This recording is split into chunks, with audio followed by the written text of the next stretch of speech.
Hello, hello, beautiful people. Welcome to the Sideline Speaks with myself, Brittany Jones, alongside Jason Collins and Kevin Walker, right here on Never Had It So Good Sports Media Network. What's going on, K Walker and Jay? All's well. Looking forward to another great one. Yeah, everything's good. Got some good stuff to talk about tonight, so should be a fun show. Should be a fun show. Absolutely, absolutely. You guys ready to talk some sports? We're gonna hop right into it. Let's do it. Let's do it, Britt. Let's do it. I have a quick question. I know the NFL is over, but as you guys seen, I tweeted not that long ago the, with Nick Sirianni crying picture that I missed the NFL. Like it's sad that the NFL is over, but now we got the XFL. How do you guys feel about the XFL? I dove all in on the XFL this weekend. I watched games on Saturday and Sunday. It wasn't bad. It was not bad, especially that Sunday night game. It was not too bad. So it's not the NFL, but if you're just looking for some football, it's not bad. I give it a thumbs up after week one. You got a team, Jay? Oh, Britt, yeah, you know you can't. Not yet. Let me wait and see who's winning. Give me a couple of weeks. All right, go wait. Got the league right. He's got the league. Okay, well, you got any thoughts on the FXO? None whatsoever, Britt. I haven't watched it. I'm not going through withdrawals just yet. Generally, that's something if I'm in dire need of it, then I'll check it out. I know there's a lot of big name guys or former big name guys like coaches in there as well. So yeah. I definitely wanted to check it out, but I was all in on basketball, college basketball this past weekend. So I have not gotten a chance to check it out. Josh Gordon made some plays. Yeah. I heard about that. There's some former NFL guys in the league. So it's not bad. It's not bad. I'm not going to say nothing bad about Josh Gordon. Go ahead, Josh Gordon. Do your thing. Hopefully he stays off the weed this time. Whatever it is. I've seen a little bit of it. Some of it because it was also NBA All-Star Weekend. So, and I did see Wade Phillips. I didn't know Wade Phillips was still coaching, but he's still hanging in there, and a couple other guys. So I'm gonna give it a shot. I know it's just starting, and then right after that, it's the USFL. So let's see what happens. But speaking of football, let's roll right back into some NFL. So as we recently heard over last week and over the weekend, Kansas City Chiefs former now offensive coordinator Eric Bieniemy has decided to go to the Washington Commanders to become their new offensive coordinator / assistant head coach. In order to move on, you had to have a promotion. So the promotion part was the assistant head coach. Do you guys think Eric Bieniemy made a wise decision to leave the Chiefs for the Commanders? Jay, I'm gonna come to you because you got a slight little smirk on your face. Look, I've kind of y'all saw we texted about it, and I was like, look, I didn't understand it. Right, to me, from the outside looking in, it didn't look like it made a whole lot of sense. Why would you leave Patrick Mahomes, best quarterback in the league, to go to Washington where we don't really even know who the quarterback's going to be and an offense that struggles? So just initially when I saw it, it was a head scratcher for me. It didn't make sense. But then I kind of listened to some other people talk about it, thought about it a little bit more. And then that one thing that kept coming back to me is that coaches – I've never met a coach that never thought that they couldn't be the guy to turn something around. So I feel like Bieniemy probably feels like he hasn't gotten the respect that he deserves in Andy Reid's shadow. And maybe the only way he's going to get the credit that he feels like he deserves is to go off and do it on his own. So I get it from that standpoint. I don't know. If it were me, I probably would have stayed put. I mean, how many more years is Andy Reid going to coach? But I've kind of softened on my position. I'm not mad at Bieniemy for wanting to go do his own thing, for wanting to prove himself, for wanting to kind of show people that, hey, I can be a head coach in the NFL. So I'm kind of neutral about it now, Britt. If it was me, I would have stayed, but I'm not mad at Bieniemy for trying to find a new opportunity. Yeah, I don't think I'm mad about it either. I was reading through Twitter, and I seen a couple of posts, and they were saying how, well, it might be his attitude, it might be this. I'm like, well, also might not be that. It might just be he's in Andy Reid's shadow. When you're dealing with a great future Hall of Fame head coach, he tends to get all the credit. So it's unfortunate that Andy Reid gets all the credit. I mean, granted, so he's a great coach, but we do know Eric Bieniemy is also a great playmaker. I'm sorry, play caller. Makes great adjustments throughout the game, and he just needs his opportunity. And I think this will give him his opportunity, like you were saying, Jay.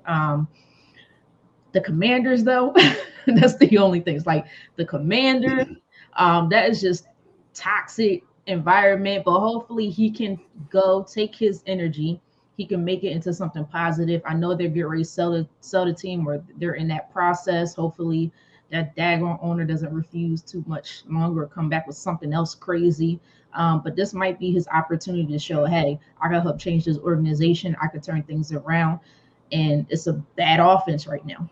It's a terrible offense. Their current head coach now, he could just focus on the defense, and Eric Bieniemy can focus on calling the plays for the offense. And this will be his chance to be that head coach that we think he should all be or should have already been.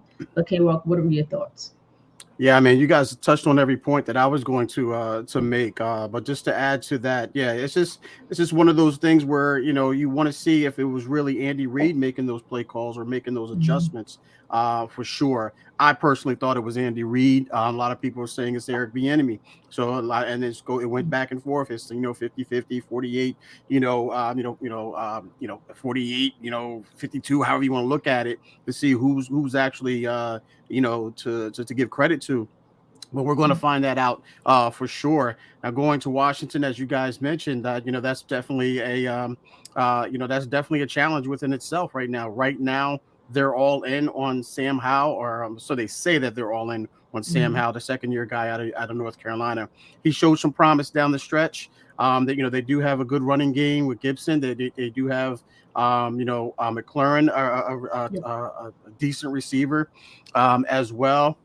We all know about that defense for sure. But going back to the offense, it's a challenge. We're going to see if Sam Howell is going to be there, if they're going to bring in another a veteran receiver, a veteran quarterback, because there are free agent quarterbacks. I know we're going to dive into that, in later on in the show, but there are free agent quarterbacks out there that probably could fit Eric Bieniemy's system.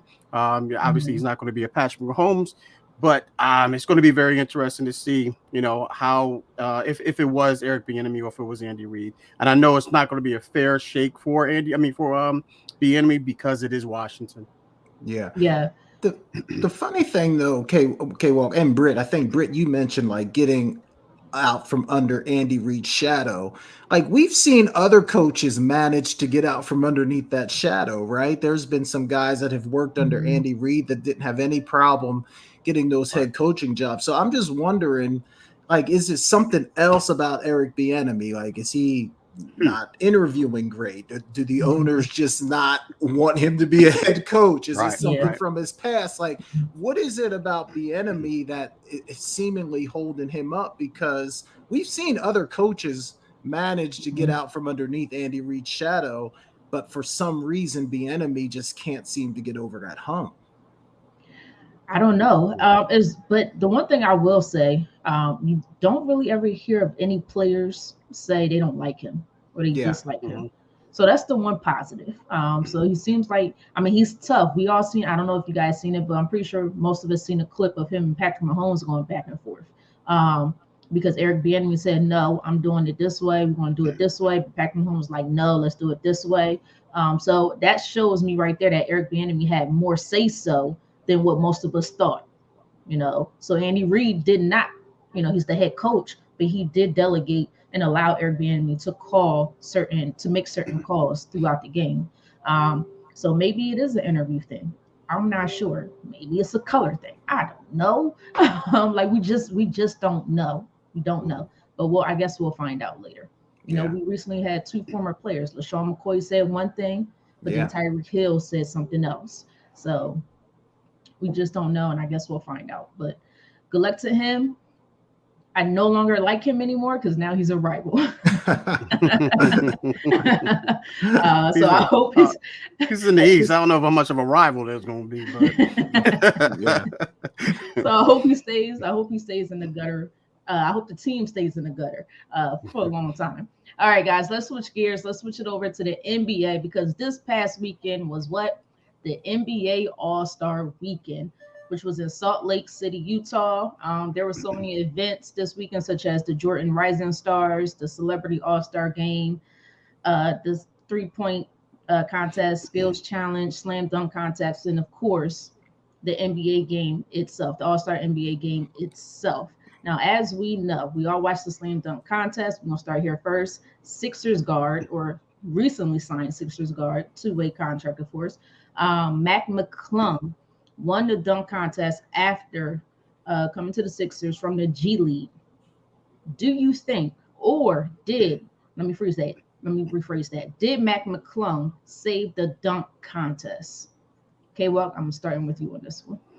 Not in my eyes, he didn't. Unless it's going to motivate or get these other guys going that we've seen, like a LeBron James, a Ja Morant.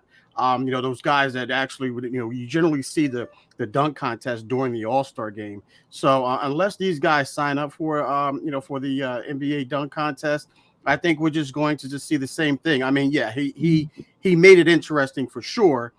This past weekend, but to save it, that's really hard to say. I don't know if a guy like that. I mean, some heck of a dunks. Don't get me wrong, but if guys were more consistent along with McClung, then I would say maybe he did save it. But it was just a one-man show from start to finish, in my opinion. So to answer the question, no, I don't think he saved it. At least he didn't do it for me.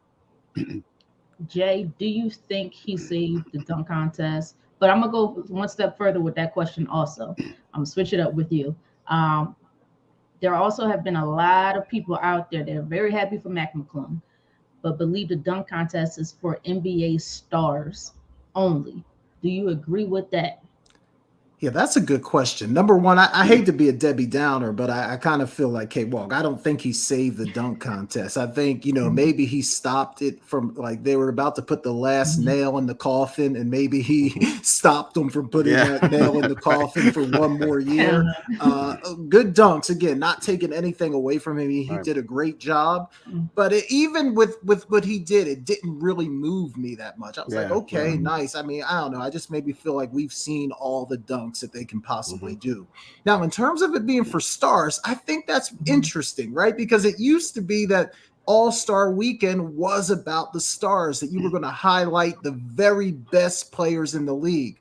Most of those guys in the dunk contest, I mean, if you're not like a fan of the NBA, like if you're just a casual watcher, you probably don't even know who a lot of those guys are. So I do think, Britt, it would be better if we could have our stars in that dunk contest. Can you imagine if Ja Morant, Zion Williamson, LeBron James, like if we had those names in the dunk contest, how much more interesting that would be. So yes, I would love to see the very best in the league participate, but we're just dealing with a different animal now. There's something about competition that these young guys seem to shy away from. So I don't think we're ever going to get it. We're never going to see it, Britt, but it would be great if some of the stars would participate.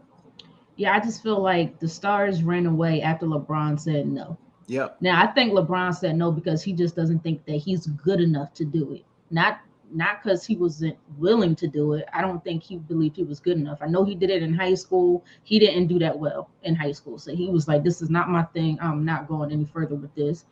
But after LeBron said no, everybody else just aligned with him, which kind of stinks. I do think that it should be for the stars. But unfortunately, the stars don't want to do it right now. And it's just like, what type of incentive can you give them to say, hey, if you do this dunk contest, we'll give you, I don't know, something else. Maybe $500K just to do the dunk contest. They can afford it. They can definitely afford it. That's definitely an enticing deal they should take. Do I think McClung saved the dunk contest? No, I'm with you guys. I don't think he saved it, but I do believe he got people more excited about it again. Because I'm gonna be honest, this weekend I was watching and I was just like, I don't know if I even want to watch it. I'm not sure if I even want to watch it. He did bring some new dunks into this particular contest, especially that last one. I know most people said it was a 720, I think they said, but it was a 540, guys. It was one full spin and a half. 720. 720. Good gracious, he's still be there. Yeah. I was just like, no, not that's a little long. But no, he was incredible. The one thing I will give him credit on was that he did all his dunks on the first try. Yeah, he made all his dunks on the first try. And he was only 6'2", so that was very impressive.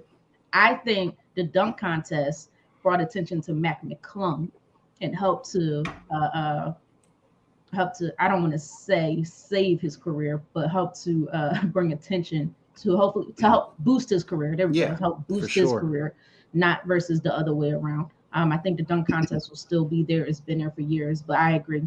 We got to somehow get these superstars to come and participate in this dunk contest.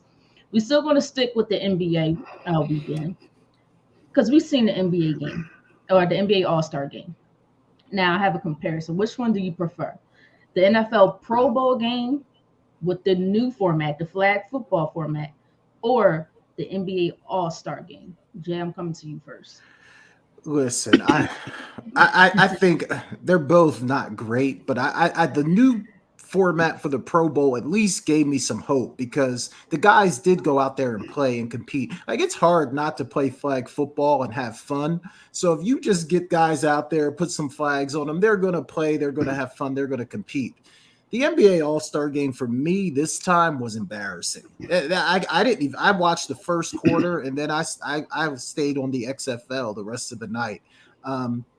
It's just inexcusable. I get it. You're not going to go out there and go 100%, but can we just try and play a little bit of defense? Maybe just a little bit of defense. So it almost felt like it was unwatchable to me. Like, how many times are you going to watch a guy go down the lane and dunk the ball with no resistance at all? So the NBA's got a problem. Like, if that's how the guys are going to play, they're going to have to figure something out. Because to me, that was unwatchable.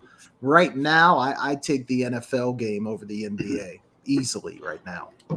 Yeah, I'm in agreement with you. I think I was just sitting there like I felt like I'm watching hockey. The puck just going back and forth, back and forth, back and forth, back. Like, there's no defense, there's no excitement to it, there's no competition. This was an opportunity to say, hey, we could play against the best. We could pair up with the best and then play against the best. And there's no competition. I'm gonna shout out one of our viewers here.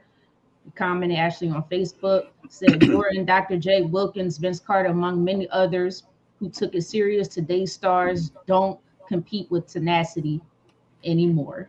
Yeah, and I agree with that 100%. Like, what is it about today's stars that they don't want to just go out there and compete against, the other guys that are just as good as them? Like, you can remember Jordan and, like he said, Dr. J, Larry Bird, Magic Johnson. They had pride. Like, winning mattered. Like, even K-Walk, you remember, like, growing up at the park, it didn't matter. You're out there playing 5-on-5. You wanted to win. Period. Winning mattered. Now it's like they don't even care if they win. They don't care to compete. They're just out there to put on a show. So it was a real turnoff for me. It's all about the brand and the money nowadays. Brand and the money. That's what it's all about. That's what it's all about. K-Walk, give your thoughts on Pro Bowl game, the flag football version, or NBA All-Star game. Yeah, Jay alluded to it. I'm going to go with the Pro Bowl this year and the All-Star game this year, the Pro Bowl this year, because it was more competitive. You've seen them guys play defense. You've seen Peyton Manning. He was into it. You know how serious he was about that. And guys, they were not only were they competing, they were having fun as well, and they all enjoyed it after the fact.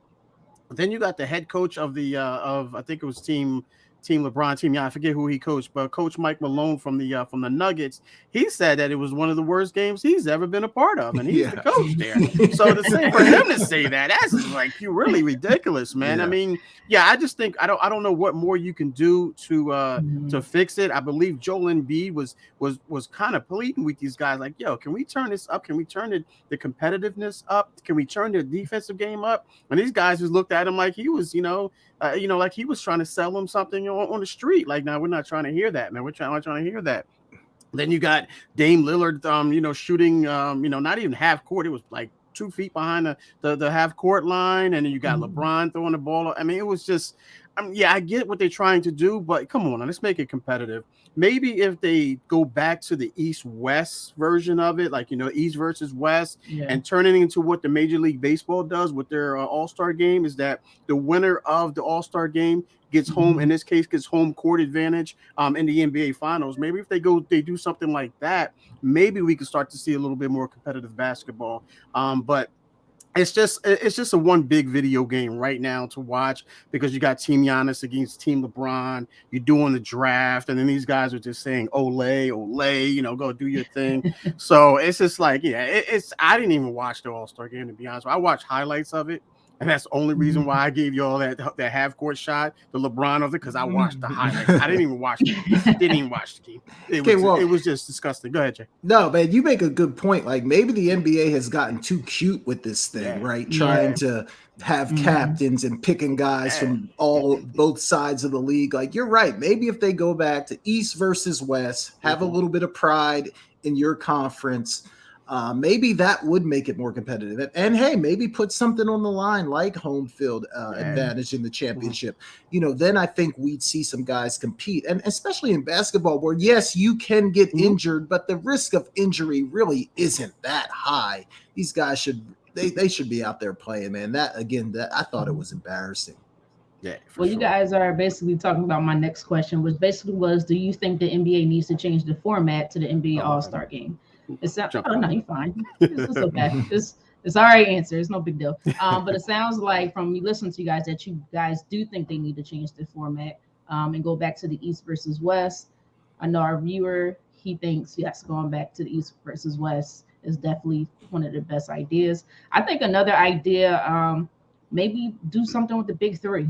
I know that's a big thing, but instead of maybe having all all-stars, since they don't want to play anyway, maybe have, a couple all-stars go up against some retired guys or something like that. I'm pretty sure those retired guys, those old school guys, would be more willing to put a little competition and talk some junk out there on the court. So that's another idea, because this the way it's going, I don't see it lasting but so long when it comes to the fan base. So it's going to be interesting. All right, guys, a couple more topics, and then we'll head into break. So I want to say on the NBA as of right now, I want to talk about guard Russell Westbrook, who was recently brought out by the LA Lakers, and has now signed with the LA Clippers, which is ironic because last year he said he would not sign with the Clippers. Well, 1 year later, things have changed. Do you think Russell Westbrook will help the Clippers' chances of winning a championship if everyone is healthy? Jay, I'm gonna come to you first on this one. That's a good question. Because I in some respects, I think Russ has gotten a little bit of a bad rap. I think people have been overly critical of his game, because if you just look at his numbers, they're really not that bad, right? But I guess there's a difference between putting up numbers and playing winning basketball. So I think the question is, does Russ still play a brand of basketball that can help a team win? I don't know. Like, I don't necessarily think it makes a major difference for the Clippers in terms of their chances at winning the West or winning an NBA championship. I think there's going to be nights where he helps and makes them a lot better. I think there's going to be nights where he can't hit the broadside of a barn and turns the ball over a whole bunch. So I think it's going to be really up and down for Russ.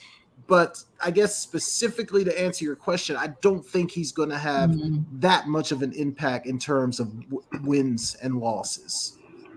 Yeah, I'm trying to figure out which Russ. Are we going to get the egotistical Russ? Not to say that I'm pretty sure he's a great guy off the court.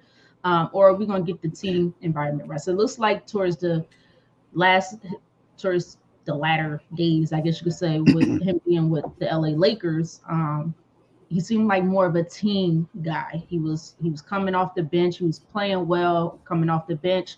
Will we get that guy? Or are we going to get the last year Westbrook or, the OKC Westbrook?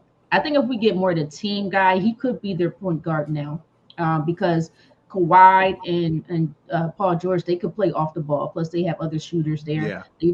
They play defense. So I think this is a better fit for Westbrook. I'm just curious to know what type of mentality Westbrook is going to bring to this Clippers team. Now, is he the Westbrook that he was in OKC? Probably not. He's older. I'm not going to say he lost a step because he's still fast. But it's going to be interesting. I think they could thrive all together, but I think it's going to take time. People have to understand when you get a new player, that does not mean a new star player does not mean you're going to win a championship. It takes time to really gel, to learn each other's game. And as a point guard, he has to learn the strengths and weaknesses of his teammates. But K-Rock, what are your thoughts on this? Yeah, I mean, I agree with you guys. I don't think it's going to make a big difference here. I just think that you're going to see a different Russ, though, for sure. Because I think that, anytime you get a change in environment, well, actually, it's almost the same environment. They're the same. They play in the same. They play in the same stadium. Now that I think about it, but you got, you got a different locker room now. You got different guys there. So now you're rejuvenated right now. So you're going to definitely see a rejuvenated Russell Westbrook. Again, like Jay said, and like you guys, and you alluded to, Britt, is that I don't think he's gonna push the needle one way or the other. I think they're still going to be the same type of team. Maybe it'll help that second team, or coming off the bench, give them a little bit more spark there. But that's the only thing I can say. I don't really think they're going to be, it's going to push them over the top for sure. But I think it'll make them just a little bit better just from the second unit. That's the only thing that I can see. And I definitely think we're going to see more of a rejuvenated Russell Westbrook for sure. Yeah, I think he's starting no K-Walk because I don't know who their point guard is. Yeah, I think they're he's planning on starting him. I think. Oh, okay. Well, he's coming in. He's coming in, and he's going to be that point guard because that's the one thing they needed. They needed a point guard. Outside of that, they needed health. So hopefully they're healthy. I think if they're healthy, they compete. I think they're a top 4 team in the West, but they got to stay healthy. They have that's the biggest thing. They have to stay healthy. That kind of changes my answer a little bit. I thought he was coming off the bench. I didn't know he was starting. So I think we're going to definitely see a different Russ. I think we're going to see him more facilitator. I know he's been doing that the majority of his career, but I don't think we're going to see Russ shooting those threes that he's been shooting in LA or with the Lakers for sure. I hope not. I think he's going to leave that to Paul PG-13 and Kawhi as well. So yeah, I think we'll definitely see a different Russ. We're going to see, again, as I mentioned earlier, a more rejuvenated Russ, and I think we're going to see more of a facilitator and less threes from them as well. We almost have to see a different Russ, right? I mean, when you keep going somewhere and then they're like, oh no, we don't want you. You go somewhere else. No, we don't. Eventually you got to look in the mirror and say, maybe it's me, right? So I think he's got to change his game a little bit to try to fit in. So I think you're right. We will see a different Russ. Okay. I will say this. I think this will be an easier offense for him to attack more because you can't leave Kawhi wide open. Yeah. He will drain threes, twos. He has that form that never changes, and he will really make those shots. And then you can't leave Paul George wide open. So you have 2 guys, all-star guys, who defenses will pay attention to him. Yeah. So I think for Russ, this gives him more one-on-one opportunities. This give him drive. This will open up for him to drive to the basket. I think things will be a little bit easier for him on the offensive side of the ball. So it's going to be interesting how they figure this out. Ty Lue, I believe, is their head coach. I think he's a smart head coach. So I think he'll come up with different ways on how to make their offense flow well. All right, guys. So 2 more topics, actually. I just added one because we had breaking news today. We're going to stay with the NBA before we switch back to the NFL. We did have breaking news right before our show. Atlanta Hawks have fired head coach Nate McMillan. Do you guys have any thoughts on this? I know this was not part of our topic. This just happened. What are your thoughts on this? K-Walk, Jay, whoever wants to go first. Well, being here in Jay's Atlanta, I'm about to say Jay's down there. You go first. It seemed like it was inevitable because him and Trey, they just don't see eye to eye. They don't get along. They don't see eye to eye. In the NBA, the star is usually going to win out. So, the coach is going to have to go. So it seemed like it was something that was either going to happen at the end of the season. So I'm not shocked that it happened now because when you can't get along with the best player on the team, it's just not going to end well for the head coach. Yeah. I don't know. I don't know what's going on. Trey Young wasn't even an all-star this year. I don't know what's going on with his play. Everything just declined from the head coaching the play of the team, everything just declined. The fan base, well, they never showed up to the stadium anyway. But was that a shot? I'm sorry, Atlanta. I like Atlanta, so I don't want to come at it, but slight shot. But yeah, I guess it was like you said, Jay. It was inevitable. It was going to happen. They still need to make more changes to this team. They didn't even give. They've been talking about trading John Collins for the last 5 years, and it still has not happened. So I don't know what's going on. They just need a fresh start with everything. But K-Walk, do you have any thoughts on this? On Nate McMillan's firing? Yeah, I mean, not surprised. I'm just looking. I was just looking up the standings here. So they're right in the thick of things, especially especially in the playing game, and they got a chance with their 3 games out of sixth place. So they still got some basketball to play for. Some quality basketball ahead of them. So Nate's a travel man. We know that even as a player when he was in the league, he's a journeyman and head coaching as well. He just seems to never be able to latch on to the team. He always seems to be the scapegoat. But Jay, you like you mentioned, him and Trey didn't really get along, and we all know the young guy is always going to win out. If there's a scenario where either he goes or I go, it's always going to be that young rising star. So definitely not surprised. Good move. I think it's a good move, especially if they weren't getting along. You got they got what, a two game losing streak right now, so they want to kind of nip that in the bud, if you will, stop the bleeding as much as they possibly can before it gets too crazy. So, but right now, I think it's a good move at the right time. Yeah, it's going to be interesting. I'm curious to see how Trae Young can turn things around, because I just don't think he's having a great year this year. I think his numbers are pretty good, though. And maybe, because sometimes the numbers can fool you. Guys put up big numbers, but it doesn't really impact winning. I could be wrong, but I thought he was averaging like 27 and a decent amount of assists, but I'm just going off the top of my head, so I could be absolutely wrong about that. You're only as good as what your team does. That's all I'm going to say. Yeah, that's true. All right, guys, let's switch back over to the NFL because there have been a lot of reports, rumors this past week regarding a Giants quarterback, and he's now a free agent, Daniel Jones. Apparently, Daniel Jones, mind you guys, it's a report, a rumor. Not sure if it's true. It could be true. We just never know. But apparently, Daniel Jones is requesting $45 million per year to stay with the Giants. Do you think Daniel Jones is worth $45 million per year? And I love to see a smirk or some sort of face. Okay, well, I'm coming to you first. I thought you were asking me, do you think that Daniel Jones is on drugs? That's what I thought you were going to go with. There's no way. Come on, man. Where is that coming from, bro? Where does that number come from? That's Patrick Mahomes type money, and that's a discount for Patrick Mahomes. On top of that, to be honest with you, $45 million, that puts him what fifth in the league at top paid quarterbacks. Come on, Daniel Jones. What did you do? Okay, you had that 300-yard passing game, and you had a 70-yard rushing game against an uninterested Minnesota Vikings. But other than that, man, where were you at in that Eagles game? What happened in that game? Now, if you would have beat the Eagles, and then I say, okay, you could demand that money. But come on, man, $45 million. Stop it, bro. Stop it.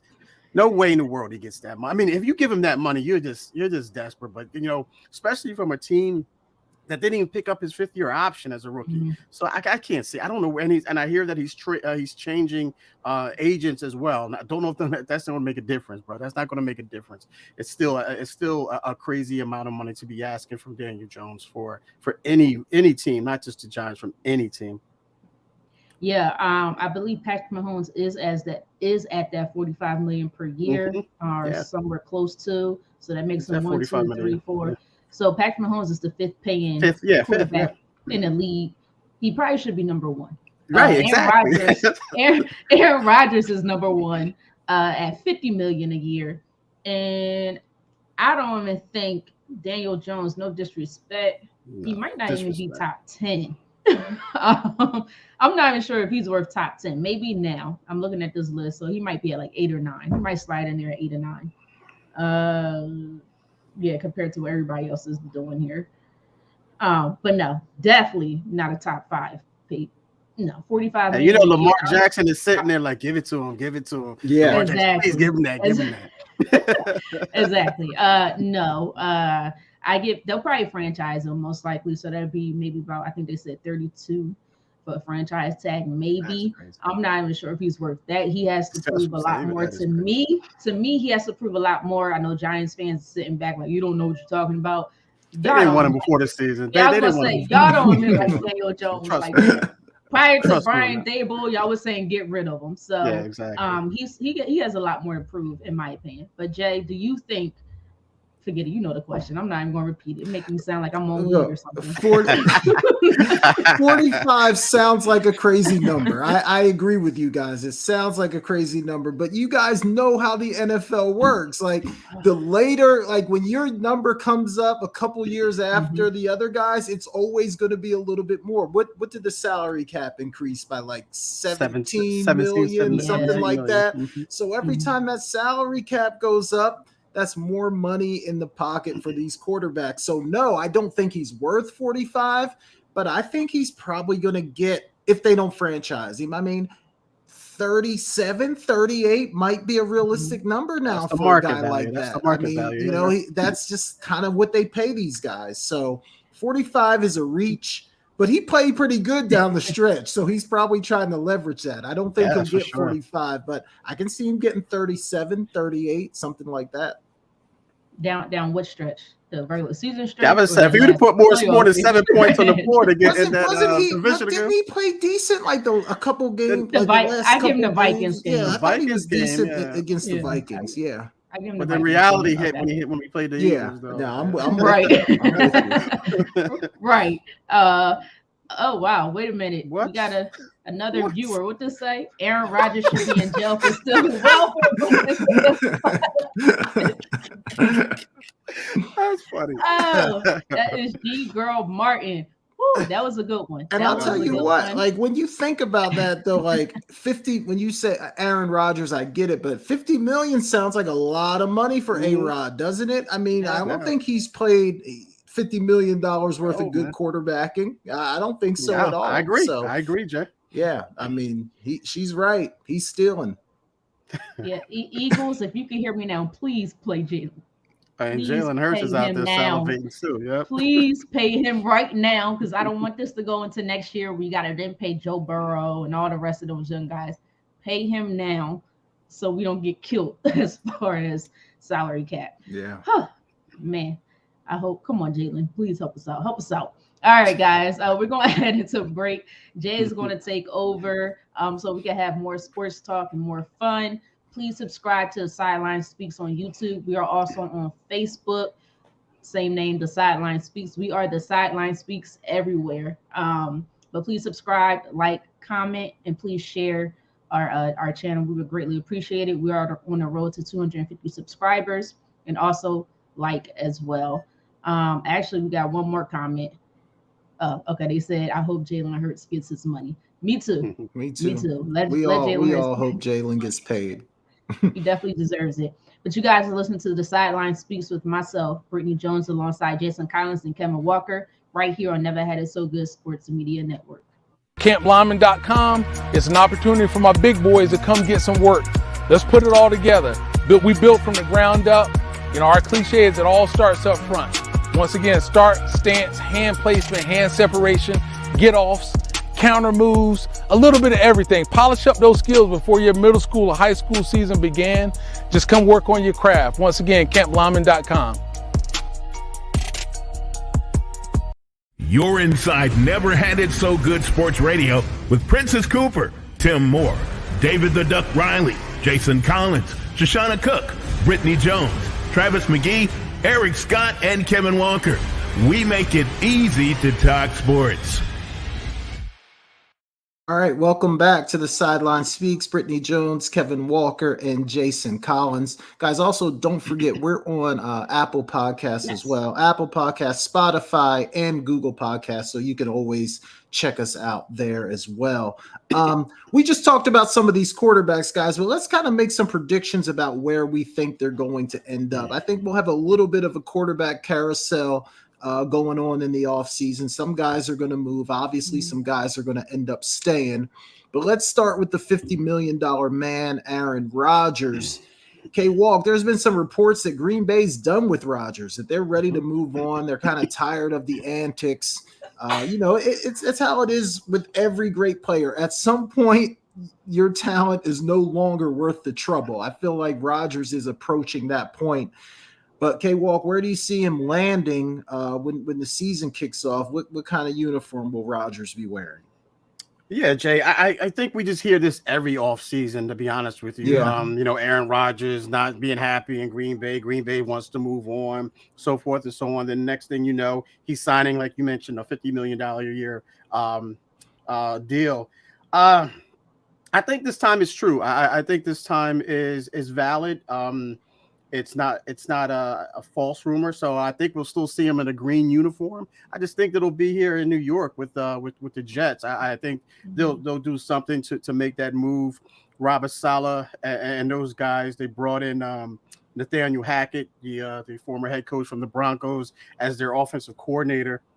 So I think that's a good fit for those guys. So I'm going to go out on a limb, and I'm going to say, rumors has it's the Jets. So I'm going to go with that rumor because I like the fit. So I'm going to go with the Jets. Yeah, man, I agree with you. I think this time it really is true. I do think they're ready to move on, and I think the Jets would be a perfect landing spot for him. But Britt, what say you? I'm sorry, guys. I don't believe it. By the way, bless you to whoever who sneezed. I heard somebody sneeze. Walk. My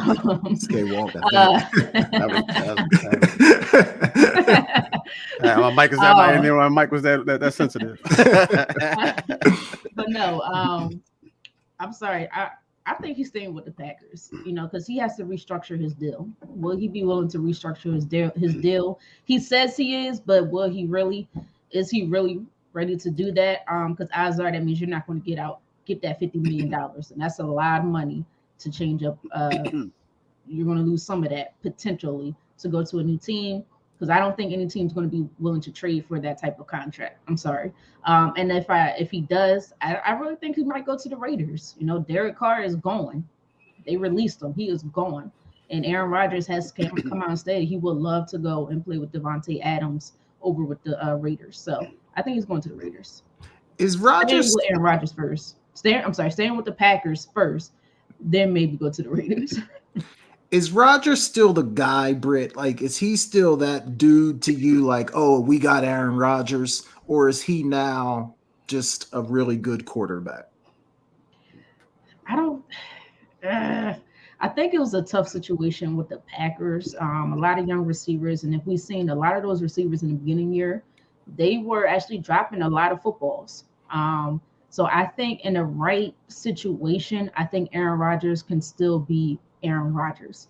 I think the Raiders will help provide that.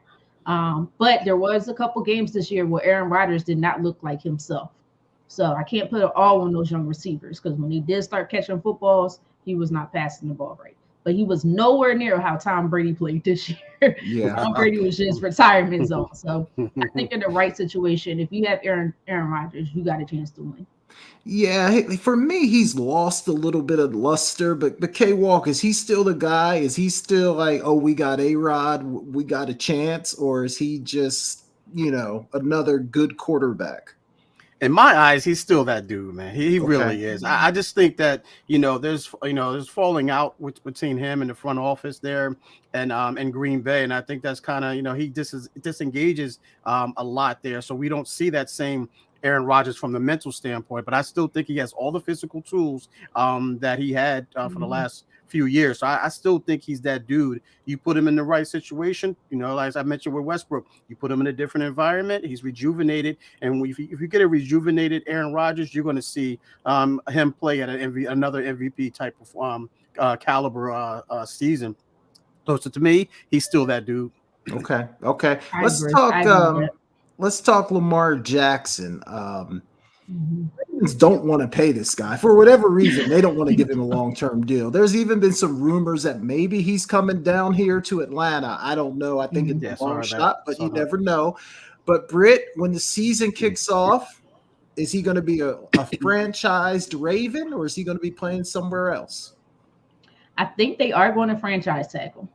I do believe they'll franchise tag him, but for some reason, I don't want this to happen. I would probably pass out. Um, I wouldn't be surprised. Maybe he goes to Dallas. I really think that Dallas, and this is out. This is coming from out. I'm out there. I'm going way out with this one, but I think Dallas is getting sick of Dak Prescott, and I just feel like he's not getting. I don't know, something with Dak Prescott. He just can't get it done. So I could see Jerry Jones saying, you know what, Baltimore doesn't want Lamar. Apparently, will be willing to pay Lamar, and Jerry Jones will pay Lamar Jackson his money, whatever he wants to get him to come to Dallas. I could see that happen. They trade Dak to Baltimore, and Lamar goes to Dallas, and you got Lamar playing with some pretty good playmakers down there to see if they could get it done. It would be exciting. There's no question about that. Okay, Walk, what say you, man? Where's Lamar going to be? Yeah, I got him on my list with the Ravens. I just think he'll be with the Ravens. I think they'll ultimately franchise tag him. I don't see. I mean, we mentioned a lot of these free agent quarterbacks and quarterbacks that are on the trading block. But I think the best fit here is for Lamar to stay with the Ravens. I think they may not get a long-term deal done, but I think they'll franchise tag him. He'll be with the Ravens for at least one more year. So I'm going to say he stays with the Ravens. Okay, Walk, would you play under the tag if you were Lamar? Or would you say, no, I'm not playing on a tag, I want a contract? Yeah, that's a great question because it all depends on how you're looking at it. Because if you go the Kirk Cousins route, that might be the best route to go. If you're looking at it from a money standpoint, Kirk Cousins bet on himself, and he continued to do that, and ultimately got that long-term deal. Is Lamar willing to bet on himself? That's the question. Me personally, I would do it. If they're not going to give me that guaranteed money, then I'll just continue to play on that franchise tag because the market's only going to go up and up, each and every year. We talked about, Daniel Jones getting $45 million or asking for $45 million. The market is commanding 32. I think you guys said 32, 30 between 32 and 35 million. I know he'll get that plus some. So I would play on the tag, Jay. I would play on the tag because he has something to prove. It didn't work out for him last season because he got hurt in the latter part of it. They still made the playoffs. So I would say I'll play on the tag for 1 year to prove myself and see what happens from there. But I would definitely do it. Yeah, for me, the scary part of playing on the tag is his brand and his style of football. You play on the tag 1 year, you get hurt. Now I don't have a deal. So that I mean, I get it, right? The 35 million on the table, they're not offering you a long-term deal. You're kind of stuck between a rock and a hard place, right? But man, the way that Lamar plays, I would feel like he was really taking a big risk there. Britt, you said you wouldn't do it. Yeah, but before you answer that, Britt, because then the Ravens going to say, I'm not going to give you that 35. I mean, that guaranteed money that he's asking for at the same time. If you're looking at it if you're looking at the brand of football that he plays, I should say, then I wouldn't give him the guaranteed money that he's asking for. I'm sorry. Yeah. Go ahead. No, look, you have until I think July. I forgot the exact date, but sometime in July to come up with a long-term deal. If you franchise tag me and we still can't figure out by July, I'm not doing this again. Last year I did everything right. Unfortunately, towards the end of the season, things didn't quite go my way. Although I came out playing pretty well, and I proved to you time and time again that I'm a good quarterback. I am the reason why we're winning. Is because I'm playing. When I don't play, we don't win. And it's facts. So no, I'm not playing on a franchise tag. What's the worst you're gonna do? Okay, I sit out for a while. You're either going to trade me or I'm going to be a free agent. And then on the open market, I'm really going to get what I want. And if you trade me, I just come up, make a deal with the new team and they get closer to what I want, or I'm a free agent. Yeah. I'm going to say something that might seem crazy here. I don't think Lamar Jackson is ever going to get a long-term deal with the Ravens. I don't think he's ever. I think if he gets that long-term deal, it's going to be somewhere else. I think their plan is to franchise him this year. They can franchise him again next year, right? Can't you franchise for 2 years? Yes, so I think they're thinking we're going to franchise this guy for 2 years in a row, and then we'll see what happens at that point. And 2 years for Lamar, that might be 4 or 5 years for a quarterback that stands in the pocket, doesn't take a whole lot of hits. So I think if he wants his long-term deal, he might have to look elsewhere to get it. But it's going to be interesting to see how it plays out. I don't think cap-wise they're going to be willing to franchise him 2 years in a row because the the impact on the cap space is different when you franchise tag. It's a Yeah. little bit harder. It's a little Yeah. bit harsher on the cap. So I think 2 years in a row is a little rough. But I definitely think he's going to go elsewhere, because let's think about it. When you're talking about the Baltimore Ravens, right? In recent memory, who has, prior to Lamar, outside of what, Joe Flacco, and Joe Flacco was he won them Super Bowl. He got them to the Super Bowl. Yeah. But they also had playmakers surrounding him defensively and some offensively. Who was their quarterback during the Ray Lewis in 2000? That was Trent Dilfer. Yeah, Trent Dilfer. Trent Dilfer. So Trent Dilfer. So I don't know if they even value certain things in the quarterback because of how they won in years past. So it's going to be interesting what they do here. Yeah. Well, they have a new offensive coordinator now, Todd Monken, and Todd Monken has come out and said that he wants to exploit Lamar Jackson's skill set, and that means passing the ball. He feels like he's an underrated passer, so that may alleviate. I mean, that may take away from all that running that he was doing, the past years with Greg Roman as the offensive coordinator. So if Todd Monken stays to what he says, then we're going to see a different. That's why I say, listen. You got Monkey coming here. He wants to use you more as a passer. Hey, franchise tag me. Let me show my worth, and then let me go hit that market, and I guarantee that I'll get more money there. And like you mentioned, Jay, he may not get that long-term deal with the Ravens unless they see him be able to pass more than he runs. Yeah, and Monken did a great job with UGA. Todd Monken. Yeah, he was great at Georgia with all those weapons. Monken. It's like Monken. Just replace the N with the Y with the N. Yeah, he's good, man. He's a good coordinator. So I do think he's going to open some things up for the Ravens. All right, let's talk about Justin Fields. I know it sounds crazy, but there's some people saying that the Bears should move off of Justin Fields and draft one of these young quarterbacks, with their pick. I wouldn't do it if it was me. I think Justin Fields has shown enough that he should be in Chicago. There's no guy. You never know with the NFL draft. You might draft a generational quarterback. You could draft a bust. You just don't know. I think Justin Fields has shown enough that I would keep him. But Britt, what say you? Is Justin Fields going to be a Bear, or are they going to move off of him to draft one of these young guys? If they move off of Justin Fields, I don't know if they'd be making a wise decision. Look, I love Bryce Young. I love CJ Stroud. And I know they're going to be talented quarterbacks in the league, but I just love Justin Fields and his abilities. Strong arm. He has to improve on his accuracy. We all know that. He definitely has to improve on his accuracy. I feel like if you do something a little bit similar to what the Eagles did with Jalen Hurts, I think Justin Fields can really excel. But you have to add those playmakers in Chicago, shore up that offensive line. I think he will be a great quarterback down the line. But it's going to take time. Do they want to start over again? It'll be another 2-3 years before Bryce Young and CJ Stroud really get things going. I feel like you're a little bit closer with Justin Fields, so just give him his chance. I think he's staying in Chicago. Focus on that defense. Yeah, no, I'm with you, Britt. And I guess maybe the only reason they would think about it is, are they going to get like a boatload of talent for giving him up to give that number one pick or whatever? I guess that would be the only reason you would even consider it. But for me, it's still a risk. But K-Walk, what do you think?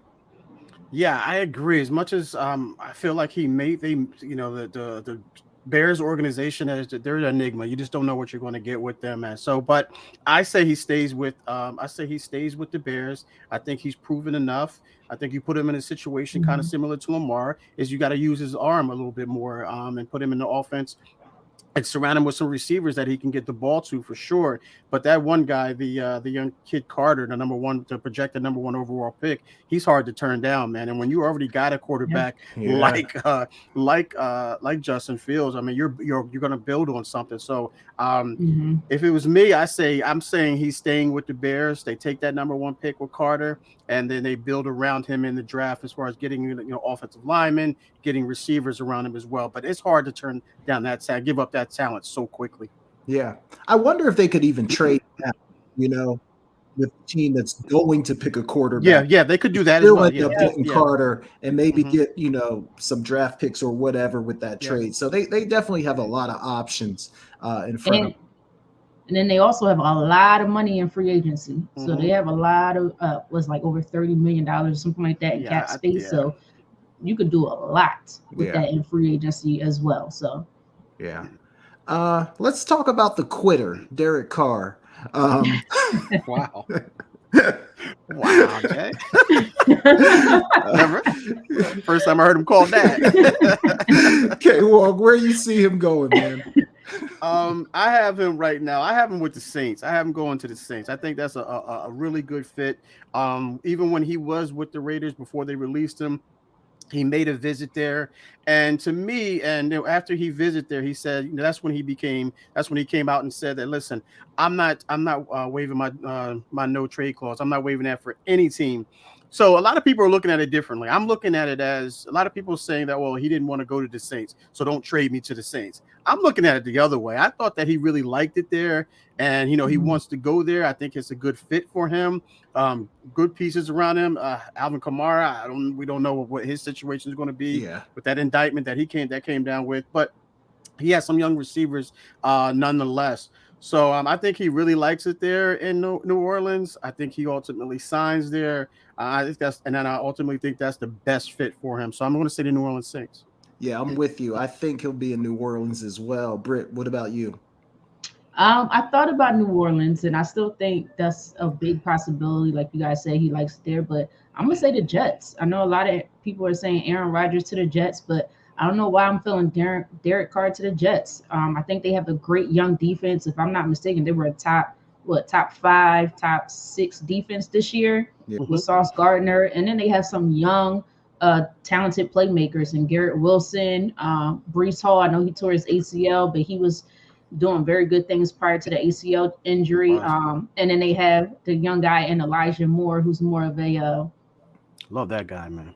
He could do it all type of receiver, line him up in different positions on the field. So I'm going to say the Jets. Yeah, that's not a bad call. I mean, the Jets feel like a team that is like just one competent quarterback away from being really, really good.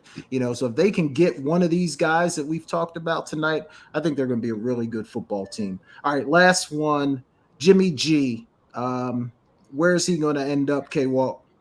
Another quitter, we could say. Yeah, he quiet, but he quit nonetheless.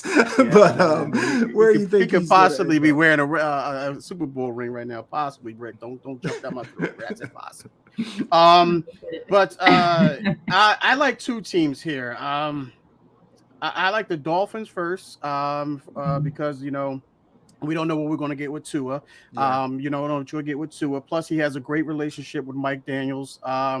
Mike McDaniels there, because he used to work with him with the 49ers when he was the passing coordinator there for the 49ers. So I think, and he knows that offense very well. It's very similar to what Kyle Shanahan runs in San Francisco. So I'm going to go Dolphins first. I think the Raiders are a close second as well. I like the Raiders because he does have a relationship with Josh McDaniels at this time with the Patriots. So he's familiar with both coaches there. But if I was a betting man out of the two, I would take the Dolphins just because it's just a little bit more familiar as far as the offense and some of the pieces he has, like Jeff Wilson Jr. He has who else do they have over there? They have a couple other guys. Trey. They have another guy, Trey there. Just a lot of guys that he's very familiar with, that he played with. Some of the guys just escape my mind right now, but he's very familiar with the offense and some of the key pieces there as well. Yeah, man. Jimmy G in Miami or in Vegas, man. I hope Jimmy G keep his mind on football, man. In Miami or in Vegas, that might be rough. Sexy look. That's a sexy look. Right? But what say you? I'm gonna be honest with you guys. I don't know. He wants to be a starter. We know he wants to be a starter. I personally don't think he's a starter, and I've been saying this for years. Some people may hate me for it. Some people may agree with me. I don't know. I think most people don't like me for it. But I always seen him as a stopgap quarterback. He's a starting quarterback until they get to their franchise quarterback. But to me, I see him as a backup quarterback, unfortunately. But I think if he wants to start, what about the Panthers? I think that's the opportunity. He could definitely start there. Unfortunately, they're probably not going to win anything anytime soon. They have so much rebuilding that needs to happen there. But he could definitely go there and start right away. Like, he will be considered the starter. I think Sam Darnold is still no, he's a free agent. Yeah. He's okay. Yeah, I don't think they're signing him back whatsoever. And they had somebody else there. I can't think of their name right at this moment, but that PJ Walker there, and then it was PJ Walker. It was PJ Walker, and he got hurt. Then someone else, I forget who else they were. Yeah, someone else is there. I can't remember. But that's who it is. that's it our wasn't point. Coryell, was it? Was it Matt Coryell from Ole Miss? I think it was Coryell. I don't think he got hurt so. too there. Yeah. But he can go right there and be a starter today. That's Baker Mayfield. Baker. Oh yeah, that's right. That's right.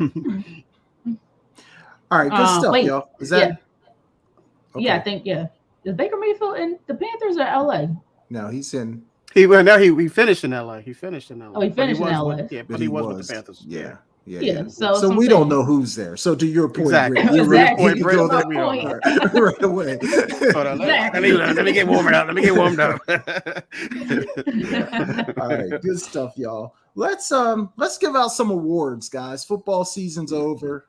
Let's give out some awards. I stayed away from some of the traditional stuff like best quarterback, best running back, best receiver. Tried to do some stuff that's a little bit different. So I hope y'all did some homework on these. But let's start with your most underrated player in the NFL, a guy who deserves a little bit more love than he's actually getting. K-Walk, you look ready, man. Who you got? Who's your most underrated player in the NFL? I meant to put his jersey up right here, guys, but I did not do it. It's sitting over there. I forgot to bring it up, but it's my man, Brandon Ayuk, the big 1-1 from the San Francisco 49ers. I mean, I think everything that he did, everything that he did for that offense was so underrated and it went so unnoticed. Unless you broke down the film and watched that, in depth, you wouldn't appreciate this guy.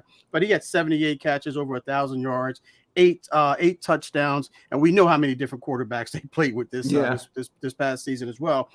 But what I want to give him credit for, where I think he's most underrated, is his downfield blocking. I mean, his guy he's so unselfish. Once George Kittle or Debo or McCaffrey, whomever has the ball behind him, he is so willing to block. And not only is he willing to block it, he does it so effectively. So Brandon Ayuk is my most underrated NFL player. That's a good call, K-Walk. Very good call. Britt, who you got? Who deserves some more love? I think there's so many guys who deserve some love. I'm gonna be honest with you. I went with a guy who didn't even play this year. I think people have forgotten about him, but I think he was one of the best young route runners in the league, and he was coming up quick in Atlanta before they traded him. I'm gonna go with Calvin Ridley. I think what he's going to do with that Jaguars team next year. They needed that other receiver, and this is their other receiver. He could be a number one receiver. He was supposed to come to the Eagles. So, I mean, I'm good now. But then I was like, oh man, I'm good now. So I think right now he's one of the most underrated NFL players because he's been completely forgotten about. Just don't bet on him. Don't bet on him. Yeah, don't bet. Especially not $1,100. Yeah. For using your own name. Yeah. That's a good call though, because that was a sneaky good pickup by Jacksonville. I think you're right, Britt. He's gonna make a major impact there. All right, let's go the other way. Overrated. Who gets too much love? Not as good as everybody thinks they are. K-Walk, who you got for the most overrated player? Yeah, I went with 3 here, guy. I went with 3. So I'm going to go with my first one because I didn't know where I was going to pick in this situation. So just to cover myself. So I'm going to go with the first guy that I picked. And that's Russell Wilson, man. I went with Russell Wilson here, man. I just think, that trade and what Denver gave up for him. And then ultimately that deal. And we've seen what happened with that, with that whole season. Everybody's coming in and say he's the guy, He's going to change this franchise. He's going to lead them to the Super Bowl. I was one of them, guys. I was one of them. I thought they would win the East. Win the West. I thought they would win the West, and I thought they would get to the Super Bowl. So I'm right along with it. So Russell Wilson is my most overrated. Yeah, Broncos country. Let's ride. Britt, who you got? To defend Russell Wilson a little bit, I did not believe Nathaniel Hackett 1 second. That organization was just a mess. But I think I was believing that defense. I think with Sean Payton, it's going to be different. I think we'll see old Russell Wilson. This one was hard. This one was really hard. I didn't know who to go with. You made this tough, Jay. You really made this one tough. It's too many players. Next time, go with it like tennis. One player. I'm gonna say who I always say, Kirk Cousins. I just think he's one of the most overrated NFL quarterbacks in this league, and a lot of his stats come from garbage stats. I'm gonna be honest with you. He got 400 yards. Yeah, most of those came in garbage time. Let's be real. Because when he goes up against a good team, he does not play well. You could sit and say he doesn't play well prime time. I just don't think he's a great quarterback in general. If you give any quarterback time, they will kill you. But him just apply some pressure. To me, he gets a little scared in the pocket, and we have seen that time and time again. I just think he's one of the most overrated NFL quarterbacks to be considered in somebody's top 10, 5 or 10. So that's just me. Yeah, that's a fair call. Y'all are going to think I'm crazy when I say this. Y'all might ask me, y'all might say, Jay, you could not be a part of this show anymore after I say this, but I'm nervous. And I hate to say something about a Penn State guy. You know, I like to be loyal to my Penn State taking my other guy. But I think Micah Parsons is overrated, guys. I think Micah Parsons is overrated. I think he came out the gate like gangbusters, got a lot of sacks, was making a lot of splash plays. But there was a point in the season, I think he went like 6 or 7 straight weeks where he was completely invisible. Yeah. And the other thing I don't love that I'm seeing from him is he's just getting too involved on social media, commenting about any and everything. And I just feel like his mind is going in the wrong direction and he's not locked in 100% on football. So I'm going to say Micah Parsons is most overrated, and I'm predicting that out for this coming year. I don't think Micah's going to have a great year. I think a lot of people are going to be saying, what's wrong with Micah Parsons in this upcoming year? I think maybe he's getting a little bit ahead of himself. So Micah Parsons is my overrated guy. Jay, you kind of watered down my Brandon Ayuk pick there, because last year in the playoff, Brandon Ayuk put him on his butt, man. You kind of watered down my most underrated player there. I mean, no, like I look, I like Michael Parsons, but I don't think I disagree, because just the Eagles game, talking all that smack, and Lane Johnson just completely body slammed them to the ground. So took him out the game. I think the 49ers did the same exact thing, took him out the game. So I don't think I disagree with you. And that's the thing. Like, when you talk a whole bunch, then like you raise the expectations for yourself. So now everybody already thinks you're a great player, but then you got people comparing you to Lawrence Taylor, and you're talking about you want to break his sack record. Like, you set expectations that are just way out there. So I don't know. It's going to be interesting. All right, let's do the NFL Prima Donna Award. You know, the NFL's filled with some prima donnas. A lot of them play that position that K-Walk played, wide receiver. The K-Walk, man, who you got? Who's your NFL Prima Donna?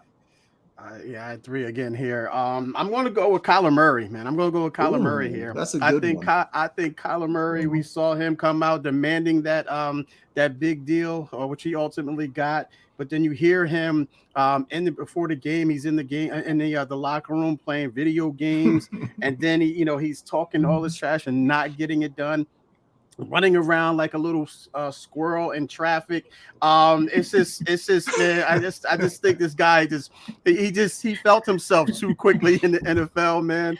And Kyler Murray for me is that prima donna without question.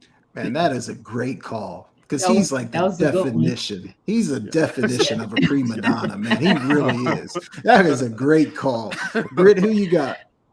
I had a bunch of them. I almost went with Michael Parsons because he absolutely has prima donna tendencies as well. But I won't use him again. Then I almost said Odell Beckham, but I was like, I'll give him a break because he didn't play this year. Yeah, right. Right. I thought about him too, bro. I'm gonna go with Aaron Rodgers. We know he's one of the greatest quarterbacks of all time, but this year he has been a complete prima donna.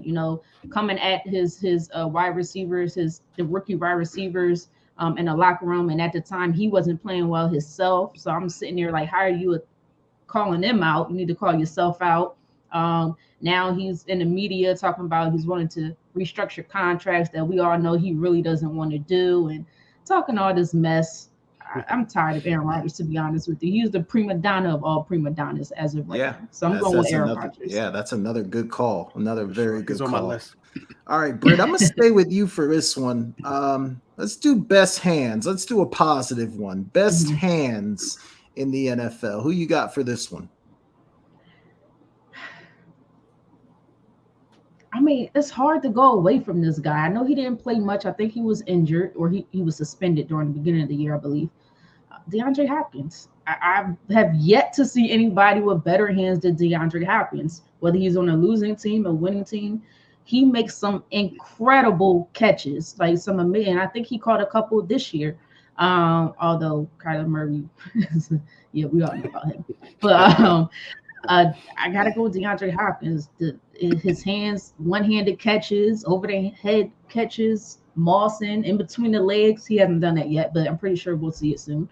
I just think he has the best hands still to this day. Yeah, that's a good call. But K-Walk, you're the receiver on the show, so you know your opinion. It carries a lot of weight when we're talking best hands. So who you got?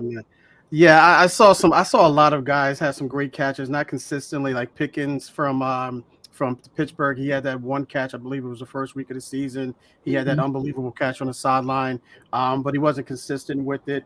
I also had I'm not going to go through the list, but my number one guy is Justin Jefferson. I just think that some of the catches that he made throughout the years, consistently sideline, middle of the field, back of the end zone, back shoulder throws, you name it, he made those catches, man. Unbelievable catches there. So Justin Jefferson, the offensive player of the year, gets my pick as the best hands in NFL 2022.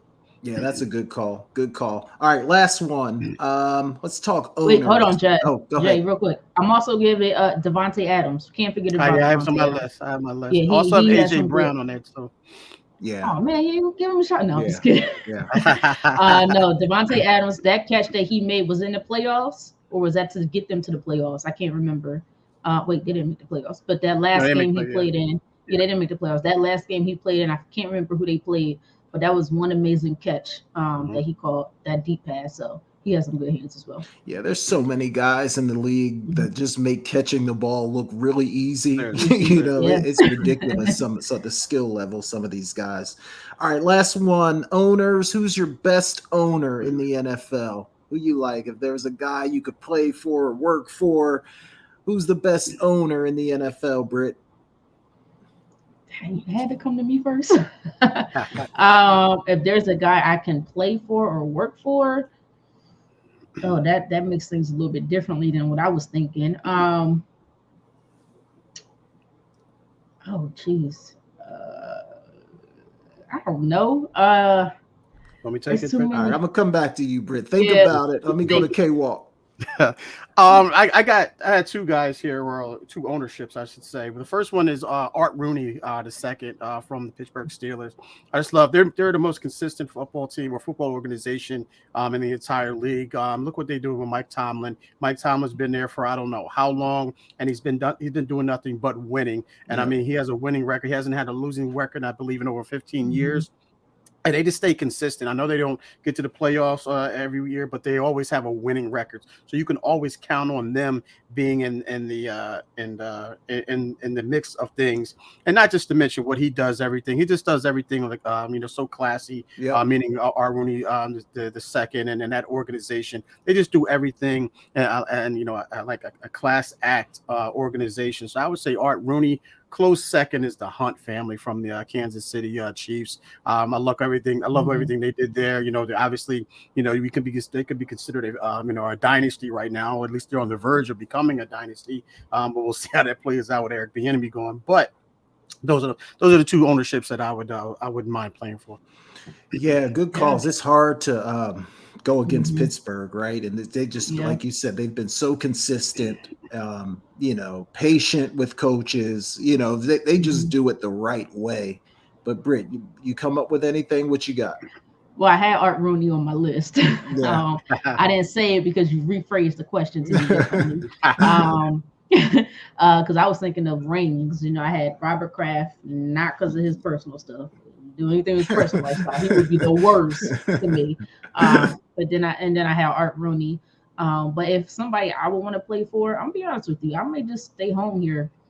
Jeffrey Lurie. I think he not just because of the team that he puts on the field, but more he allows his players to have more of a platform. You know, when all the other players was kneeling or protesting in a way, he said, "You guys can protest. I'm okay with that, and I will have your back. That is not a problem."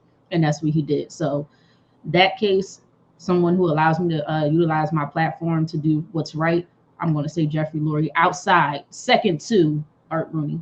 Yeah, that's a good call. That's an excellent call right there. All right, good stuff, guys. Let's do a fun question, then we'll do our rant and who's balling who's ball and rant, however we do it, with whatever the order is, and then we'll wrap this thing up. But I got a bit of a fun question for you guys. K-Walk, I'm gonna start with you. If you had to give up one, like you couldn't watch it anymore for the rest of your life, so you got to give up one. I'm gonna put 4 sports on the table. You got to give up one that you can never watch again for the rest of your life. NFL, MLB, college football, college basketball. Which one are you taking off the table for the rest of your life, K-Walk? You know I'm a baseball guy, man. Oh man. All right, Jay. This is gonna sound crazy. Oh wow. I know you're not giving up the Yankees. Nah, see, that's where I'm right there. That's what's keeping me from picking, Jay. So football is definitely in. So right now it's between college basketball and Major League Baseball. And college basketball, man. That's what killing me, man. But the way that's what I'm about to say, Jay. The way they've been playing and the way college basketball has been, I've been trying to put my finger on it. And I just can't figure college basketball out. Okay, well, before you answer that question, Michael Jordan's Tar Heels. Now, I know. You know what, man? I got, as much as I love my Yankees, man, I got to say, I got to give up MLB, man. I got to give up MLB. Ooh. College basketball, I love it, man. I just think they're having a down year. Obviously, my Tar Heels are. But I've been watching basketball college basketball since 1982, since I was 11 years old, man. So I'm gonna say MLB, man. MLB is the one that I can't watch anymore. God, that hurts to say. That's tough. That's tough. That's tough. All right, Britt, you only get 3 choices. I'm not giving you 4. Because I don't know how much you I want to make it hard on you, Britt. And I don't know how much you love. You don't love baseball, Britt. So I would have chose baseball. So I'm not giving you that as a choice. So Britt, I love baseball, but not like that. You got the NFL women's college basketball, because I know you like South Carolina. I know you like watching the ladies, Britt. So NFL women's college basketball. NBA. And the NBA. Which one are you not watching ever again for the rest of your life? Yeah, Brett. Good job. Good stuff, Jay. Good stuff, Jay. For the rest of my life. The rest of your life. Can never watch again. You know I'm a basketball person. Oh, I'm such a basketball person. Oh my goodness. You sure you're not gonna let go of your Eagles, You're gonna miss them win a Super Bowl. I'm just letting you know that's recorded, and I'm gonna save that. I ain't go through the whole thing. I just smelled it. That's all I said. When it's the 49ers versus the Eagles, I'm gonna play that next year. No, I'm just kidding. I ain't got that much time, do I? Okay. Y'all gonna think I'm crazy for this, but I'm gonna go with the NBA, and I'll tell you Okay. why. Okay. I love the NBA. I love basketball. As you know, basketball is my first love, always and forever. But I just feel like it's not quality basketball as much as it used to be. You know, there's no fundamental. The physicality most of the time is just gone. It's tic-tacky, fouls being called. It's just not the same basketball as when we seen the Michael Jordans or a little bit the next era, the AIs and the Kobe's, and it's not as physical. And sometimes I get annoyed with today's NBA game. I'm gonna be honest with you. I get really annoyed. So I'd rather watch women's basketball, the men's college basketball, or just go to football. So I'm gonna say the NBA. Yeah, that's not a bad call. I mean, I really like women's college basketball too.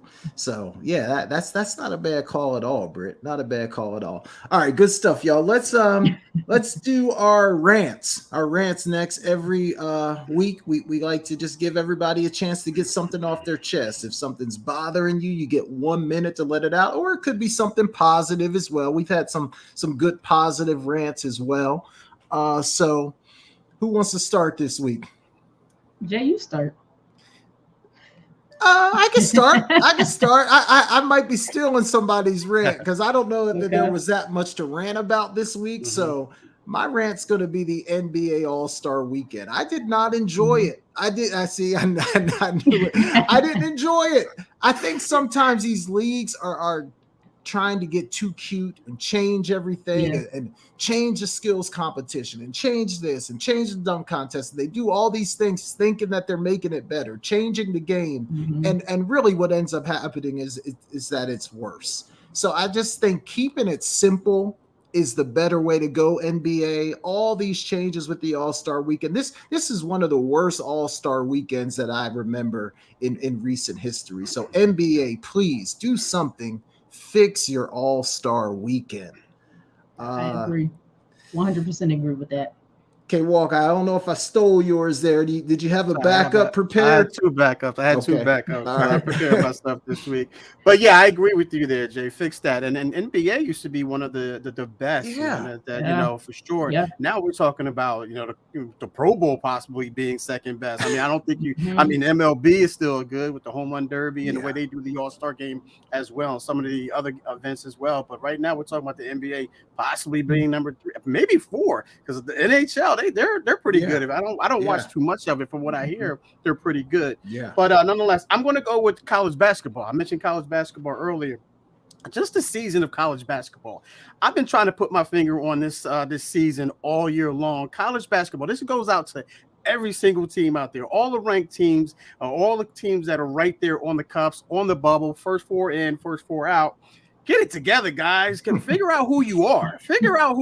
Because it's rough this season, especially my North Carolina Tar Heels. I mean, coming in the season, they were number 1 ranked. They're 34 seconds away from winning their national championship. Now you're on the first 4 out right now, and you don't know where you're going to be. You have to win the ACC tournament in order to get into the in order to get into the big dance, if you will.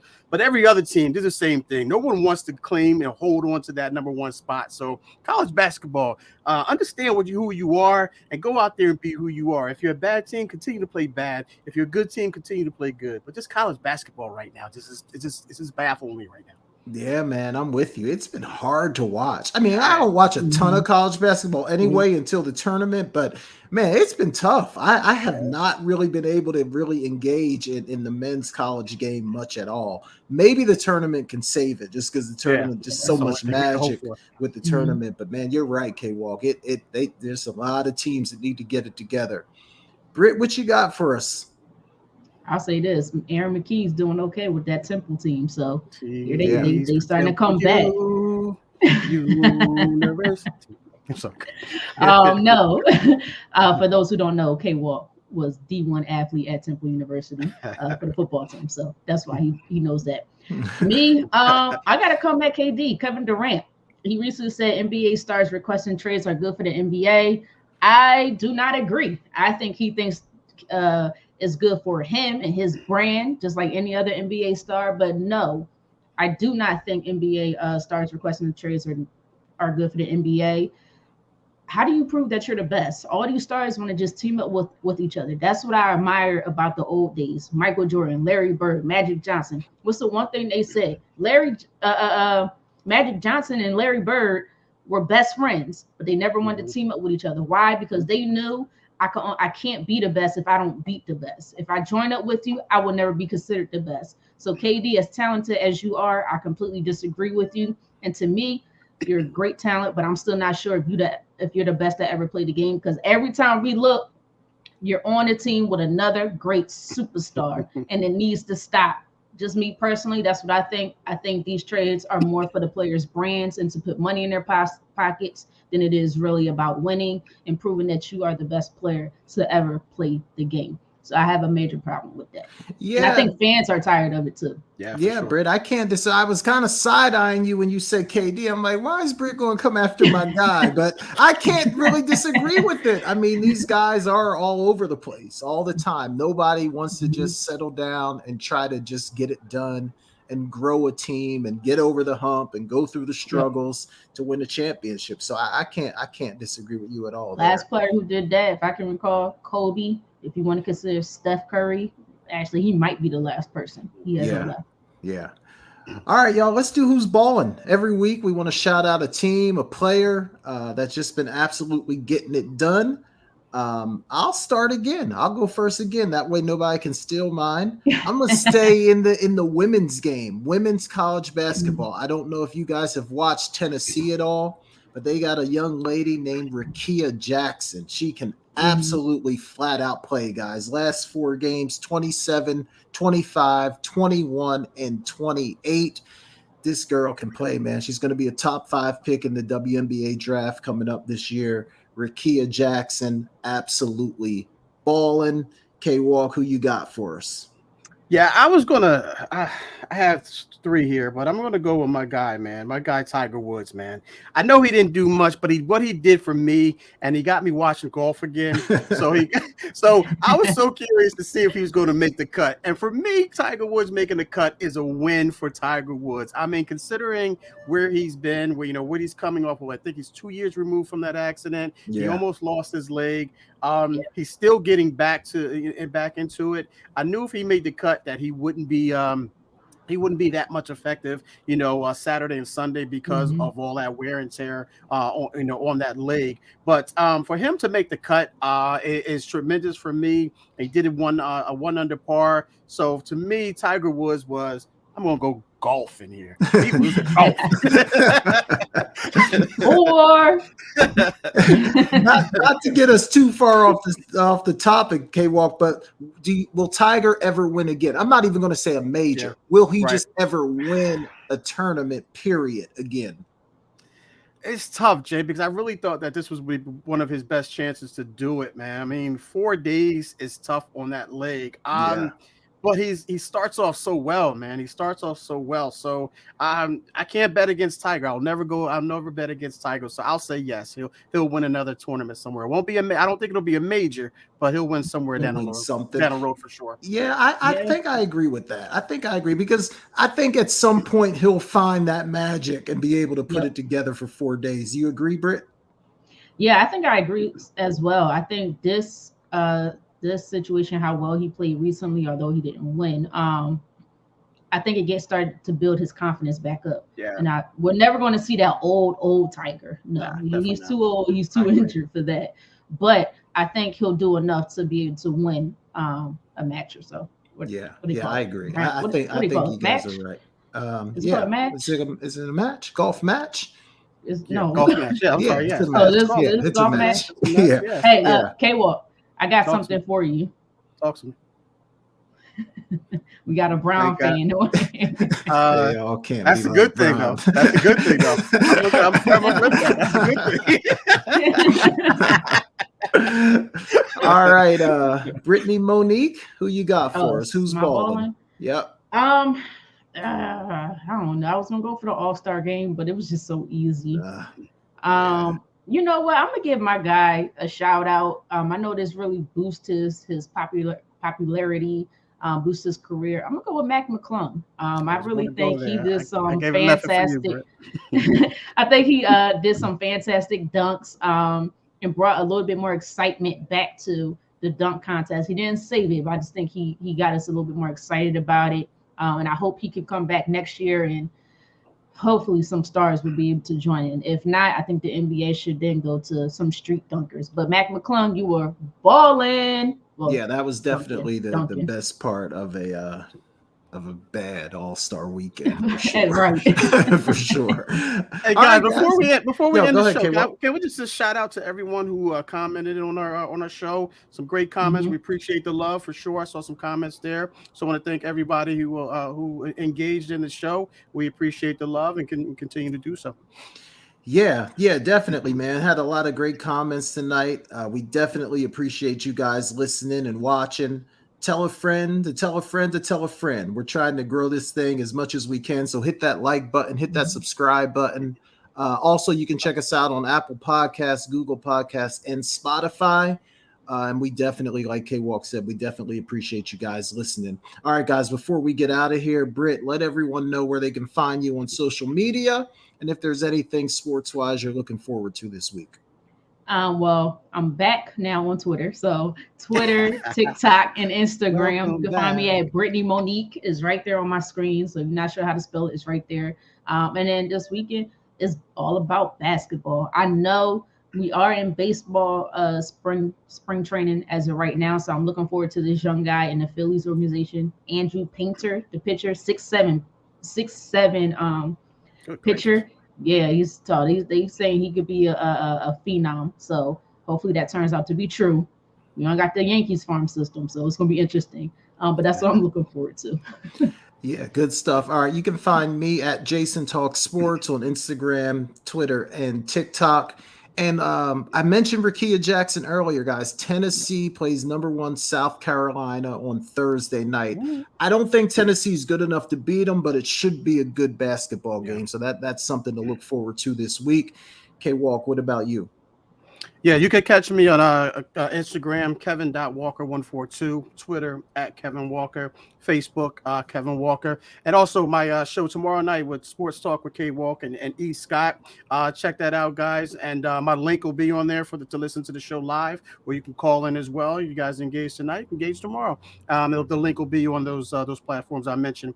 I'm looking forward to everything you guys just said. Some basketball, college basketball, NBA starts up, I believe, a little bit this weekend as well. Starts back up. Everyone's off of that break. Hopefully, we get some good basketball, NBA basketball. Hopefully, everyone, was safe and then did everything the right way during that break. And also, going to check out that game for sure, Jay. That Tennessee South Carolina game on Thursday as well. Yeah. And I can't wait to see KD in a Phoenix uniform. I'm looking forward to that as well. There you go. Real quick, it's interesting you said that, K-Walk, because I know Giannis had to go to New York to check out his wrist. So that's going to be interesting to see how that works. Yeah. How that goes. All right, y'all. Good stuff. To all the listeners, we certainly thank you and appreciate you listening to the Sideline Speaks. We'll be back here next Tuesday live at 7 p.m. So for Brittany Jones and Kevin Walker, I'm Jason Collins, and we'll see you next week. Go Sixers. You're inside Never Had It So Good Sports Radio with Princess Cooper, Tim Moore, David the Duck Riley, Jason Collins, Shoshana Cook, Brittany Jones, Travis McGee, Eric Scott, and Kevin Walker. We make it easy to talk sports.